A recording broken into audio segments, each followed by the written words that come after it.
नमस्कार, जय हिंद दोस्तों। मैं आपका दोस्त शुभम गिरी, टीआरई 2 सिलेक्टेड।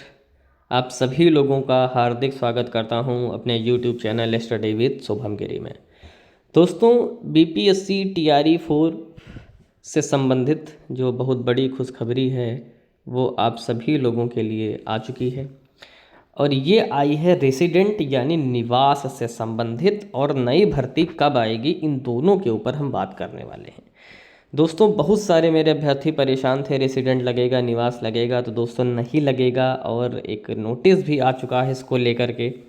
उस नोटिस में भी आपको दिखाएंगे। और ये बहुत बड़ी खुशखबरी है, खासकर हमारे अदर स्टेट वाले भाई बहनों के लिए। तो भाई झूम उठो, आपका जो कन्फ्यूजन है वो समाप्त हो चुका है। शिक्षा विभाग ने भी दोस्तों क्लियर कर दिया है, इसलिए घबराने की जो है किसी भी प्रकार की कोई ज़रूरत नहीं है।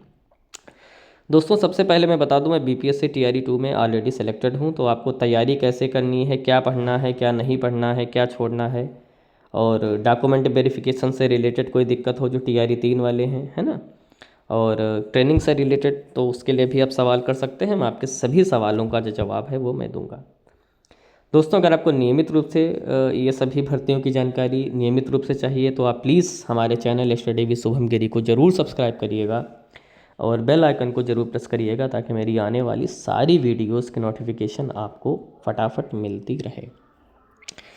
और वीडियो को दोस्तों शेयर भी करिएगा अपने दोस्तों में। तो चलिए दोस्तों, बिना देर किए हुए हम सबसे पहले आपको खुशखबरी देंगे कि रेसिडेंट नहीं लगेगा, यानी निवास आपका नहीं लगेगा। और उसके बाद हम बात करेंगे कि नई भर्ती हमारी कब तक आ सकती है। तो चलिए दोस्तों, नोटिस पर आपको हम ले चलते हैं।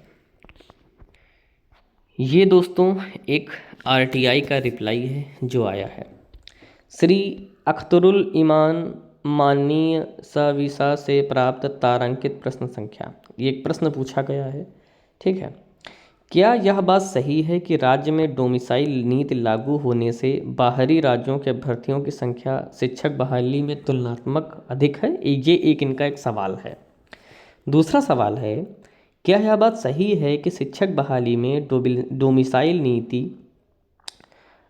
नीति लागू न होने से राज्य के युवाओं को रोजगार में अवसर मिलना था, वो उनको ना मिलकर बाहर के राज्य के युवाओं को मिला? यानी दूसरा उनका जो सवाल था कि जो डोमिसाइल है उसको नहीं लगाया गया, तो क्या इससे राज्य के जो लोग थे उनको उनके अधिकार नहीं मिले, उनको नौकरी नहीं मिली?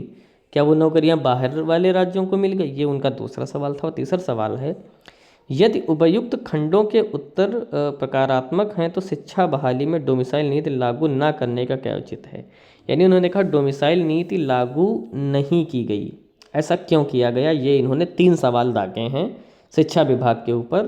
तो इसके ऊपर शिक्षा विभाग ने जो उत्तर दिया है, चलिए वो मैं आपको दिखा देता हूँ। ये उत्तर को सुन करके मेरे जितने भी दूसरे राज्य के भाई बहन हैं वो ज़रूर खुश हो जाएंगे। तो चलिए इनके उत्तर को हम जरा पढ़ते हैं।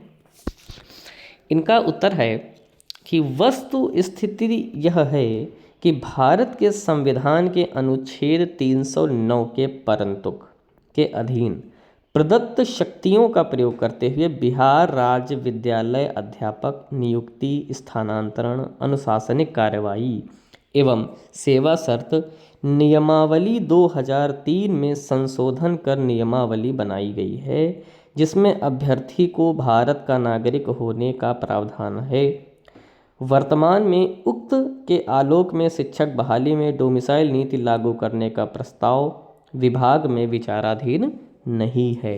यानी कि शिक्षा आयोग ने सीधे तौर पर कहा है कि हमारे यहाँ नियम ये है कि कोई व्यक्ति अगर भर्ती होना चाहता है बिहार सरकार में तो उसे भारत का नागरिक होना जरूरी है, ना कि बिहार राज्य का नागरिक होना जरूरी है।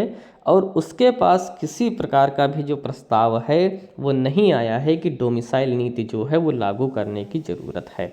तो ये दोस्तों बहुत बड़ी खबर है, बहुत अच्छी खबर है उन सभी अदर स्टेट वाले भाई बहनों के लिए कि जो बिहार में टीआरई 4 की तैयारी करना चाहते हैं और उनके मन में एक संशय था कि डोमिसाइल लग जाएगा और वो इस भर्ती में बैठ नहीं पाएंगे।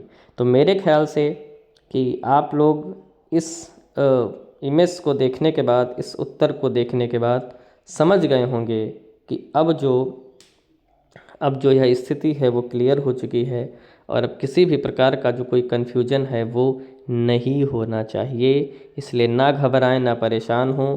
आप बहुत अच्छे तरीके से जो अपनी तैयारी है उसको करते रहिए। तैयारी के विषय में कोई भी दिक्कत हो कि बीपीएससी की तैयारी कैसे करें, क्या क्या स्टेप्स फॉलो करें, कौन से मटेरियल से पढ़ें, कोई किसी प्रकार की कन्फ्यूजन नहीं होगी दोस्तों। मैं आपका सपोर्ट करने के लिए हर समय आपके लिए रेडी हूँ, तैयार हूँ। तो ये दोस्तों आज की जानकारी थी। मेरे ख्याल से ये न्यूज़ सुन करके आप ज़रूर खुश होंगे। अब बात कर लेते हैं न्यू वैकेंसी कब आएगी, यानी जो TRE 4 है वो कब आएगी।